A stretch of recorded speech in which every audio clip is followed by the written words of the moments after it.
Are you dreaming of becoming a CEO, but not sure where to start? Maybe you've had these ambitions to be a founder one day and you thought, well, that's great, but whoa.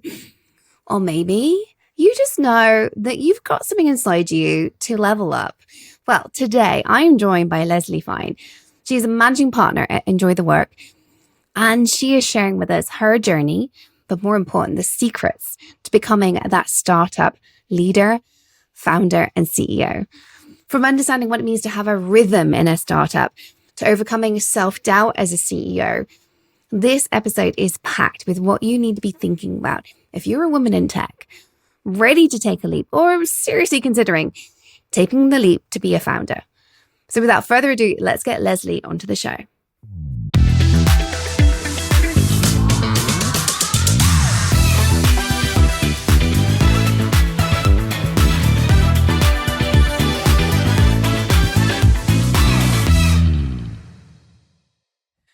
Welcome to the show, Leslie. Thank you for joining us today.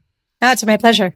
Can you tell us a little bit about your journey, how you came to move from academia, where I know you started out just like me, working all the way up to being passionate about startups, and what you do today as managing partner at Enjoy the Work?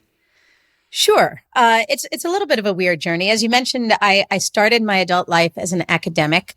I got a PhD in game theory from Caltech, but that before people knew what game theory was. And it was just this obscure little corner of math and behavior and economics all come together. I realized pretty quickly that I didn't want to spend my life as an academic. I wasn't that deeply passionate about one teeny tiny thing, which is what, true research academics do. And that frankly, the academic clock and the body clock and all the ways I want to live my life were overlapping in a way that wasn't going to work for me, especially as a woman. And I wanted to live in places where academic jobs are scarce. So I pivoted into industry right in the middle of the first bubble, came to the Bay Area in 2000. Same year I defended my dissertation, same year I got married, same year I bought my first house. So it was a very, very big year for me. I then spent 8 years at HP Labs, which was one of the old great research labs, still is. One of the lures of HP Labs is, they've existed for like 60, almost 70 years at this point. And there's maybe been a dozen things they've done that have mattered, but those dozen things have been moonshots. The IA64 architecture, the inkjet printer, the pocket calculator, and many, many things since I've left. And so it was really a place where we were encouraged to experiment and try new things. And I got deeply involved in sort of more of a software idea, this idea around prediction markets, and gave a talk on it one day. And a gentleman came up to me afterwards and said, I've been wanting to start a company around what you're talking about. Oh, wow. Yeah. And that's when I got bit by the startup bug. And I left in 2008, started the first of what became 4 startups over that next 7 years. Exited 2 of them decently, not crazy billionaire kind of stuff, but exited decently, and 2 of them didn't work out. Eventually, and it's very hard to avoid this, eventually in 2014, I wound up at Salesforce. You don't do enterprise software in San Francisco in the 20-teens for very long without them coming knocking. I joined as the first VP of product for what we called at the time data and analytics, what's now called AI. We didn't even call that department AI then, and built the first Einstein products for Salesforce.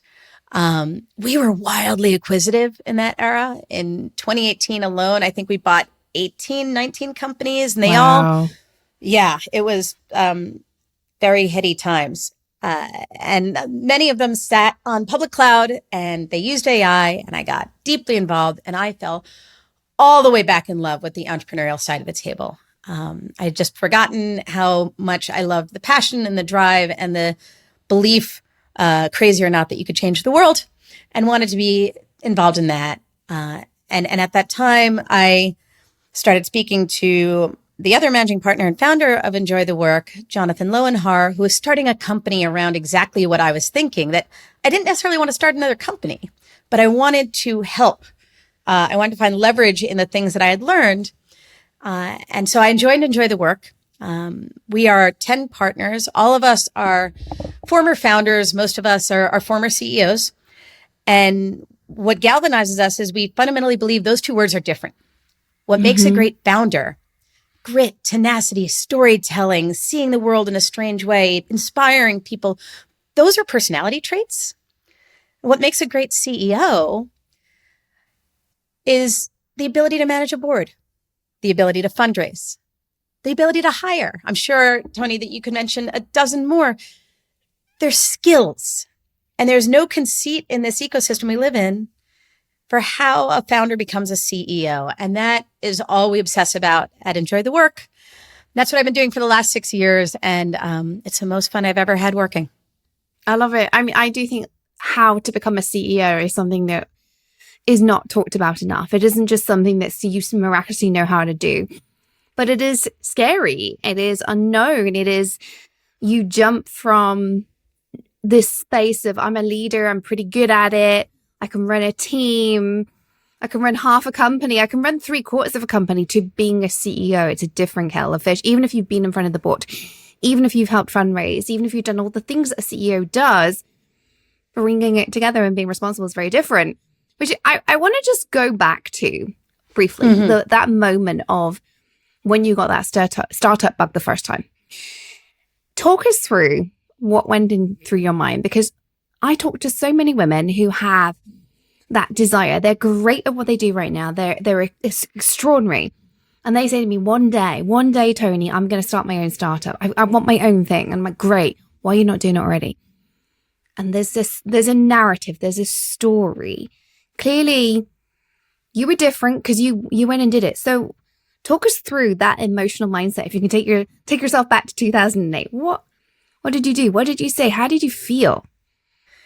Yeah, I wish I could tell you a story of, I looked at myself in the mirror and I had a Stuart Smalley moment of I'm good enough, I'm smart enough, and gosh darn it, people like me. Honestly, that isn't what happened. I didn't know enough to be afraid, I think. Thankfully, I was raised in a way and educated in a way that didn't tell me to put no in front of yes. I didn't know how scary it was. I just did it. In retrospect, one, I had a great partner, so that really helps, both personally and professionally. Everyone was a first-time CEO once. It is one of these only jobs where there is no training, there is no pedagogy, there's no such thing as being the vice president of CEOship and then you get a promotion, right? Like you don't work up a corporate ladder to get there. One day you just are. And I think the real breakthrough recognition for me, this probably wasn't the moment of saying yes. This was maybe a few months in. I had this realization that every CEO was a first-time CEO once. And that therefore, definitionally, they didn't know what they were doing.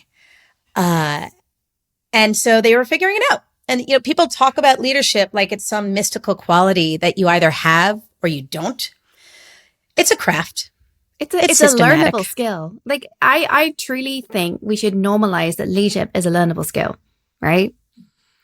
And why do we think that more? Well, you and I both, culture loves its heroes. And you and I can both name people who are savants, who are just magical leaders. And they're great stories because they're exceptions to the rules. Mm-hmm. I'm not saying everybody can be, Jobsian, if that's one of your heroes or whomever is, but everyone can at least be very, very good. It is a set of skills. At Enjoy the Work, we like to break it down into 3 pillars. Mm-hmm. So may I kind of walk through this? I was going to say, tell us, how can you become a CEO? Like, what are the leadership skills you need? Let's start there. Go for it. Well, I'm so glad you asked, Toni. Look, there's kind of 3 categories to be a leader like this. The first I think of is just general management. This is the stuff that would be on the JD of the CEO. Managing a board, driving accountability, setting clear agreements, hiring well, running a fundraising process. There are playbooks for every single one of these things. You can learn them. There's good and bad ways to do it. So once you do that, one of the other very weird things about running a company is it's going to be the first time in your life where you manage people where you've never done the job before. You might be a go-to-market driven CEO and now you have to hire and manage a head of engineering. You have no fucking clue how to do that. I can't talk about startups without swearing. I hope that's You're okay. fine. Right. We're all good here, aren't we, audience? We're swearing. Used to it from me. I'll only use it for seasoning. But like, you have no fucking clue how to manage a head of engineering. So how do you know enough to, first of all, you're going to do some of it yourself on day one, but then train that person.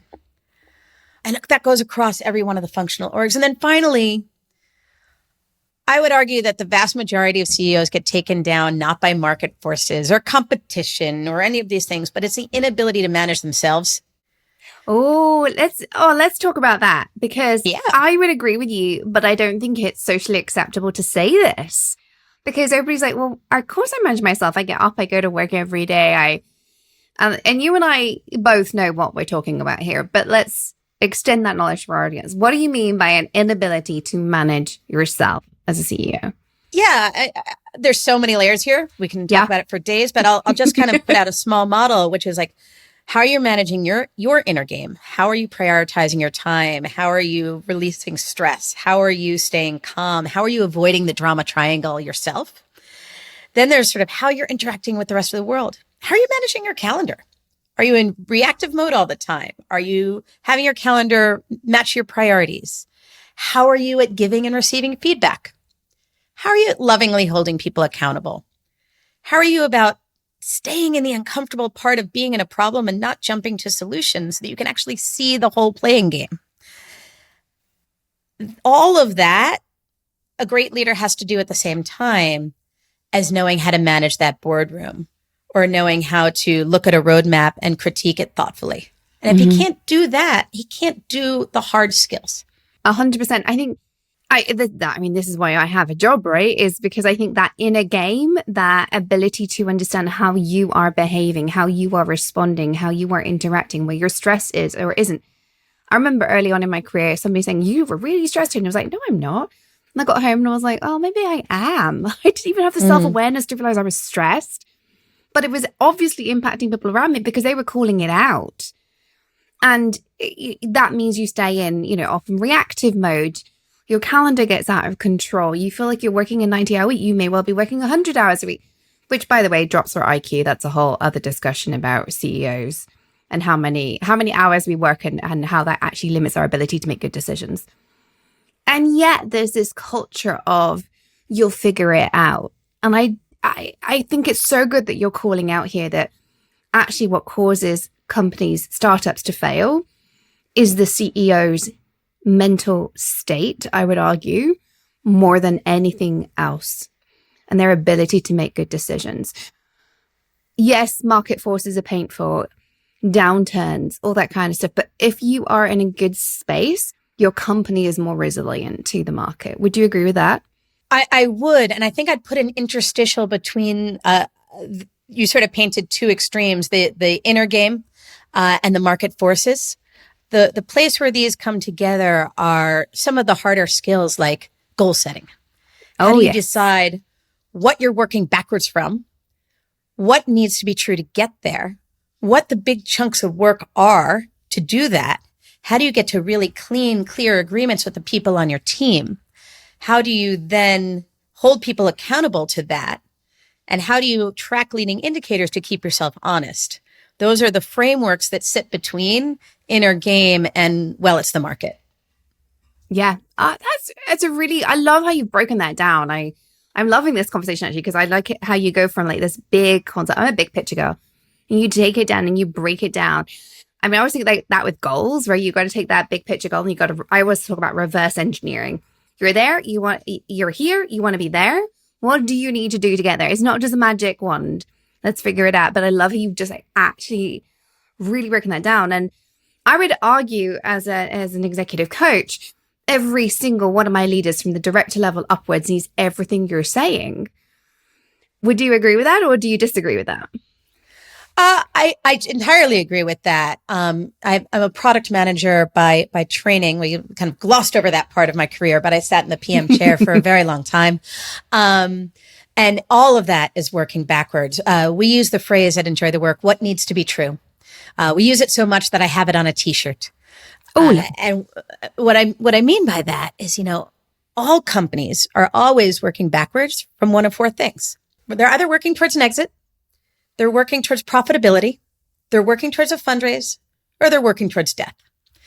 Let's assume for a moment we're not going to focus on the last one.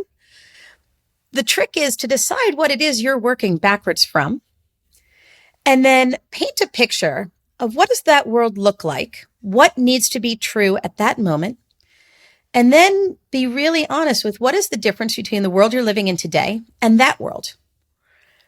Goal setting and project management and all of that is nothing more than looking at that gap and putting together a plan that helps you cross that chasm in the amount of time dictated by the money in the bank.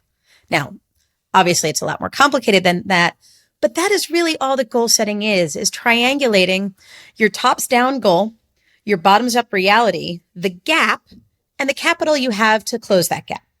Yes. Oh, yes. 100%. That is so spot on, because it is closing that gap that means we are successful, that means we move forward.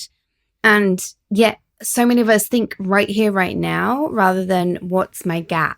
Because I also think this with personal development. Like, if you are aiming for something in your future personally, a skill set, a job title, whatever it is, what is the gap? Why are you not already there? What is it that you need to achieve? How are you going to achieve that? What skills do you need to develop? Do you really need to develop them is an interesting question. And I always like to advocate that also in leadership. Do you really need to take that step, or is that step noise? And there's so many things that we can do to look more forward than I think society has indoctrinated us for whatever reason. I do not know the psychology behind this, but we always think here and now. We're very here now focused as a species rather than forward looking.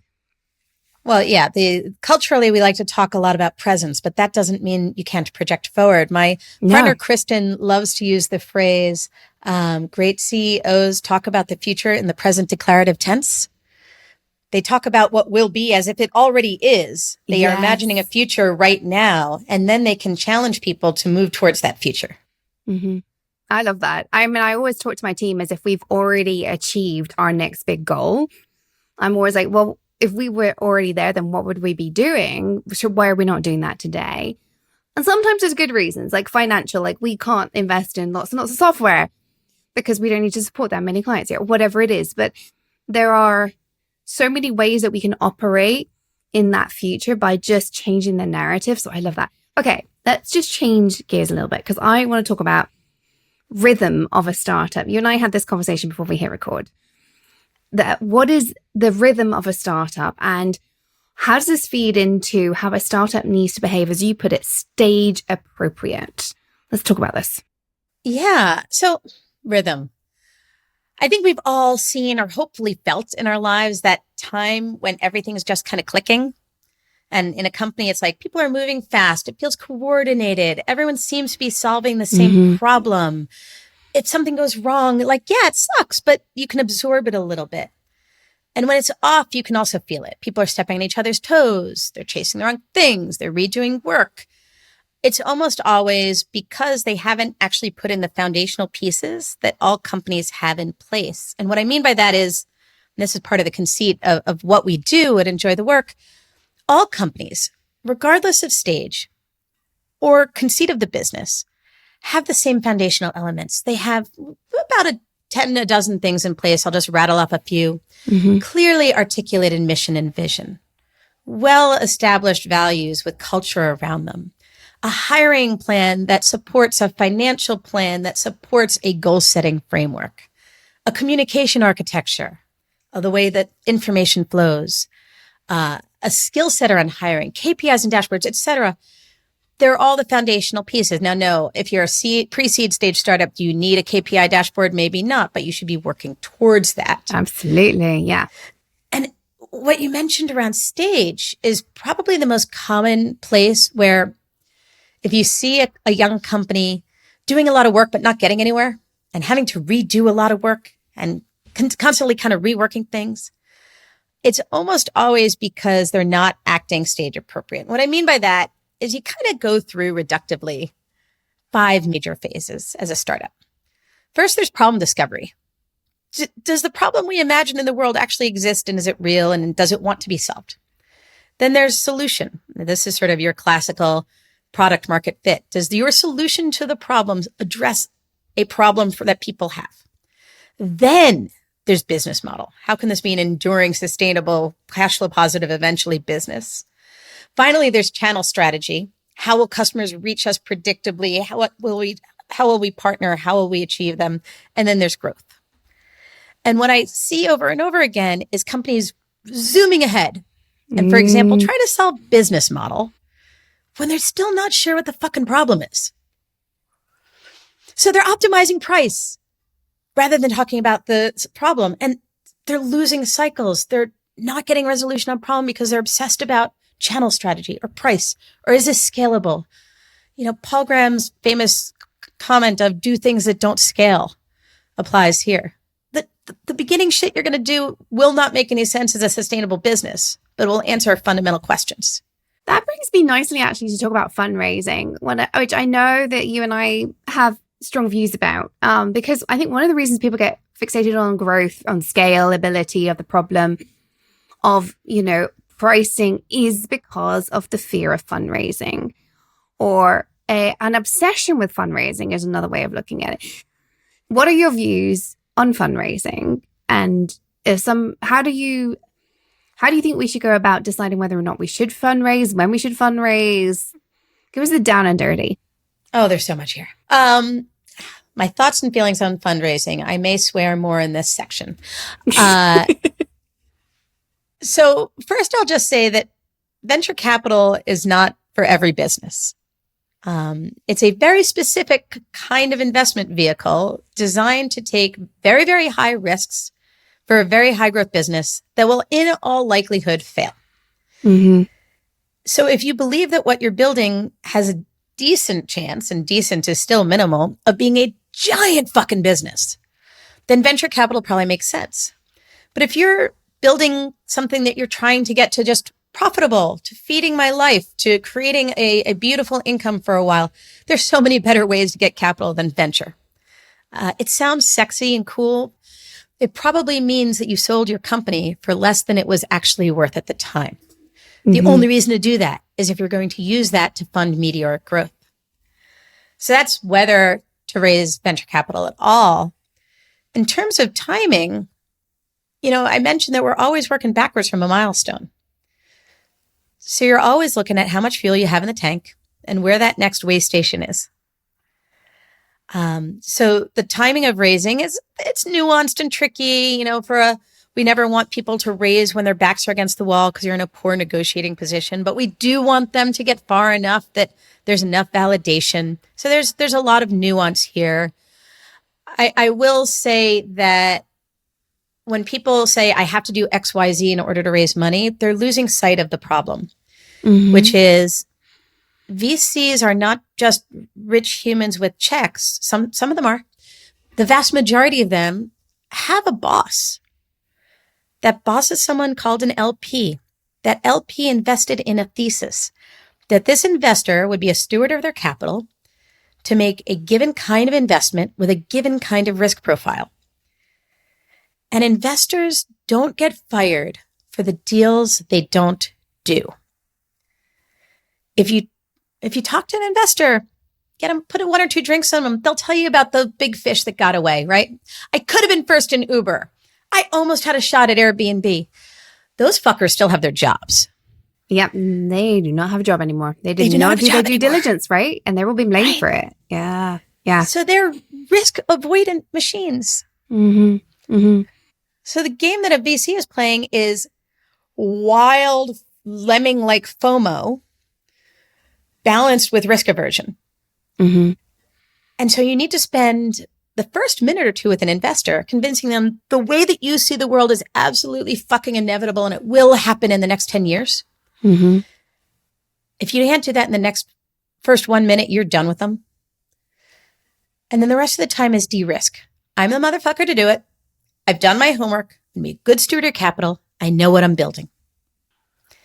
Everything, whether it's your financial model or how you describe your ICP or how you've gone about pricing or whether or not you've run pilots or any of these pieces, they're all just evidence for a thesis so that the investor can go to their investment committee and look good so they can go to their LPs and look good. The more you can have that kind of empathy, the better you're going to be at building something that not only makes sense for you, but makes sense for the investment vehicle. Yeah. I think one of the misconceptions about VCs and just fundraising in that area at all is one that you need to. I know so many entrepreneurs who have self-funded, myself included. And actually, I'm really glad I went that route. A lot of people said, "Oh, you could totally get investment." I don't want anybody else having control of my company. It's me and my husband. That's it, right? And then the other side of it is actually VCs are very rarely. I mean, maybe this was true a decade or more ago, but you don't get money out the gate. And so many people have said, "I've tried to go fundraise for this business idea and nobody's interested. They all want a proof of concept." I'm like, well, yeah, of course. You are saying something and they're like, "Can you deliver?" Going along with an idea is not sufficient in my experience. They do actually want a customer or two. They want somebody raving about it. They want an at least an MVP. And the MVP can be very, very rough and ready, but somebody needs to be willing to pay. Only then, in my experience, is a VC even willing to properly talk to you. Would you agree with that, or am I off? I don't think you're off. Certainly, things have calmed down since the heady days of 19 to 21, and there is more evidence needed. Again, it'll be an unsatisfying. It depends. If you exited your last company and made that investor money before, if you have a crazy FANG pedagogy that says that you are the person to build this new thing, that might work. But again, it comes down to de-risking. Somebody who has no experience building the thing and no, background saying that they're the right person to do it and no evidence. No, you're not going to raise venture capital. Now, there's a whole market of angels that invest in a very different thesis, that invest much earlier, that tend to invest much more casually. And that can be an excellent source of funding. I think, though, Toni, you're describing two different things. One is, does a business make sense for venture at all? Good point. In which case, what we're talking about earlier of like, is this a meteoric company that we're taking a swing for the fences? Or is this as I'd imagine the business within you and your husband is, something designed to feed our lives and do well and maybe do well for the next generation, but we're not expecting to build a multi-billion-dollar juggernaut here. So that's one category. And then the other category is, if it is a venture-backable business, when? Yes, there's a good point, because they are two different questions. Absolutely. Yeah. So how do we understand the when? When do we decide the when? Yeah. The more evidence that you can get in a bootstrapped way, the better off you're going to be, right? The less you're going to give away of your company. So, when we talk about, there's all these complicated things in term sheets, there's valuations and caps and discounts and safes and yada, yada, yada. At the end of the day, it's really just, how much are you valuing the company at? And therefore, how much are you willing to take for a percentage of it? So the further along you are, the more money you're going to get for less of your company. So just think of it as any other auction or any other flea market sale. The flea market happens to be shares in your business. So the more evidence you can get, the better. What I don't want people to do is take by rote the evidence that is described in some blog post of like, well, that means you need 10 customers, or that means your functionality has to be X, Y, or Z. Take a scientific approach. You and I both have academic backgrounds. If our hypothesis is this is a viable business that has potential to grow at scale in a way that makes us all meaningful money, what is the evidence? What are the leading indicators I would need today to be able to credibly say to someone, I believe this is true? Mm-hmm. And if you can zoom out from the metrics that people like to throw around into just thinking in an evidentiary way, that'll calm the noise. Mm-hmm. I want to do one more change of tack before we wrap up today. I want to talk about being a CEO again. Going from founder into a great CEO is not straightforward. Overcoming the self-doubt as a leader to be a great CEO is not straightforward. Decision-making as a startup founder CEO is not straightforward. So how do we become a CEO? What would you say are the most important things the listeners need to hear if they're thinking, I want to be a CEO one day. I want to be not just a founder, but a CEO. What do they need to be thinking about? Yeah. I mean, it's very Nike-esque, right? You just do it. Nobody knows how to do the job the first time they do the job. And we touched on this a little bit earlier, but it is learnable. We get so caught up in so much of the terminology. This really is about getting obsessed with a problem, finding yourself a problem in the world that you're so fascinated with that you can't not work on it. Mm-hmm. Customer obsession, problem obsession will get you so much further than falling in love with your solution. So once you've found that problem and you've started to dig your teeth into a solution for it, now you need to think about how to build a company around that solution. And that too is pretty foundational. A CEO reductively has 3 jobs. They are resourcing the company. That might be just them at first. It might just be like talking to their partner about whether or not they can quit their job and use a couple $100,000 to do a thing, or it might be raising capital, or it might be getting a loan, or it might be anything. But one is resourcing your idea, resourcing the problem that you want to solve in the world. 2 is bringing together great people. And again, that might just be you and your pet hamster at the beginning, but bringing together great people and galvanizing them as a team. And 3 is pointing in a direction. This is what the world is going to look like when we're done. That's reductively their job. Now, obviously, there's a lot more to that. And we touched on some of them along the way. When I was at Salesforce, one of the lures was that on the founding day, Mark and Parker and the other co-founders wrote down on a napkin their values and something called the 1-1-1 promise, which is Salesforce's approach to philosophy. It's on a bar napkin. The lore is that bar napkin is framed somewhere. I've never seen it, so I can't, this might be hearsay. But from day one, they thought about what is the company we want to build? What is the culture we want to create? From there, they started to talk about how are we going to use values in creating our goals? So putting in these foundational elements really early, and then, you're just jumping out of the airplane and making that parachute before you hit the ground. And it's okay. Everyone's doing that. 100%. I think that's the key thing is remember, you've got to take that leap. You've got to jump out of the airplane and you will be okay. You will be okay. I think even if you fall flat, you can always pick yourself up again. Maybe not if you've jumped out an airplane without a parachute. But most of the time, most of us can pick ourselves back up. You have to go really, really wrong, I think, to not recover. Even from something thankfully, the parachute's a metaphor. No one should actually do that. But coming back to what we talked about earlier, it's constantly asking yourself, what is the gap I need to close in order to succeed? Mm-hmm. What needs to be true? What do I need to work backwards from? Yeah. And I think if more of us went through life with that set of questions, actually life would be easier, not just being a CEO founder. Yeah, I think I agree. One of the other things I just want to touch on here is in order to do that accurately, you got to know your math. If you don't actually understand the financials of the machine you're building, even if the smoke is coming out of the side of the machine at the beginning, even if it doesn't make sense, if you don't understand the math and whether that math is, eyeballs turning into clicks, turning into downloads, or, you're in an enterprise situation and your funnel looks like this and your cost to serve is this and your CAC is that, you're going to make some stupid fucking guesses at the beginning, but write it down, iterate on it, measure what happens and learn, because you can't work backwards from something that you can't actually look at. True. So true.